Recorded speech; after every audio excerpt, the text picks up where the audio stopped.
This is Dr. Lou Sella. I'm a doctor of sport and performance psychology, if you didn't already know that. Last year, I helped Haverford High School go from 1-9 to 11-2 after their triple option football academy camp.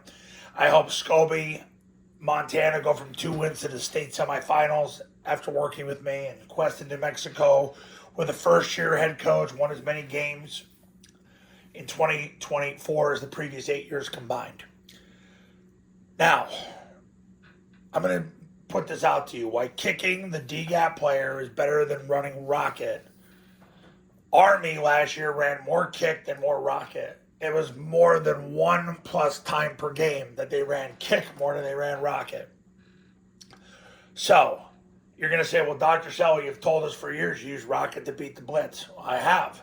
But new information also leads to new conclusions. Rocket is the way to handle beating the blitz, but kick really does as well, because so many of my clients over the years have had so much success just running inside the force, kicking the force player and running up inside of it, because this guy is so worried about rocket that he widens at the snap and stays so wide at the snap, and his coaches have him so concerned at the snap that you just kick him and run up inside.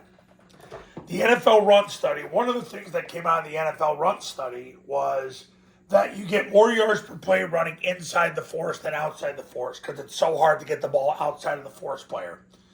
So the NFL run study, which was a 2-year NFL study where every NFL running play was taken over a 2-year period, and they examined where the best place is to go with the ball, among other things.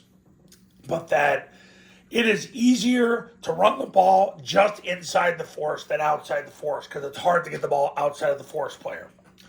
Okay, so you're going to say, all right, so run kick instead of rocket. Is that what you're telling us, Dr. Sella? The answer is maybe.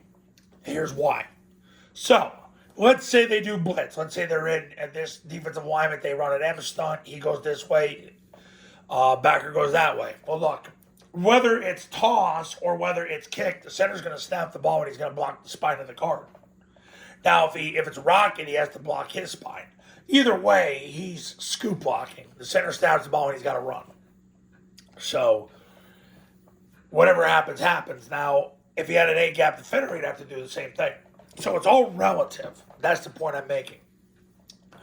The receiver down blocks the C-gap player, gets his left knee in the crotch, left hand to the stomach, forwards northbound steps. You got the guard posting the player on him, slamming his hands to his sternum while the tackle comes down and gets his left knee in the crotch, left hand to the stomach, forwards northbound steps. If he can't get in on the block because the guard took up too much surface area, he'll simply block the blocker and get his left knee through the spine of the guard, left hand to the spine, forwards northbound steps.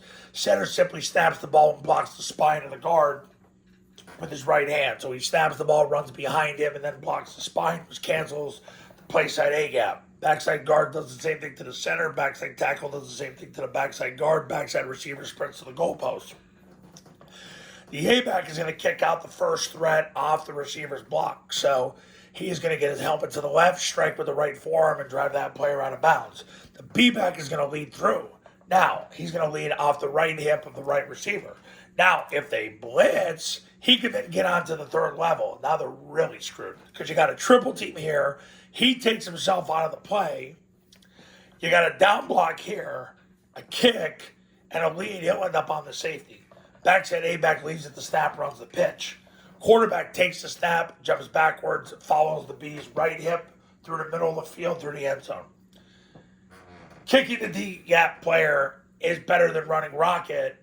Last year, Army ran kick 1+ more times per game than they ran rocket. So, something to think about in 2025. I've made videos on the down. Why high school coaches love the down. The reason why they love the down is because they kick the D-gap player because he thinks toss is coming and he widens and you go down, down, kick, and now all of a sudden you run up to this massive void and you're wondering why you're getting all these yards.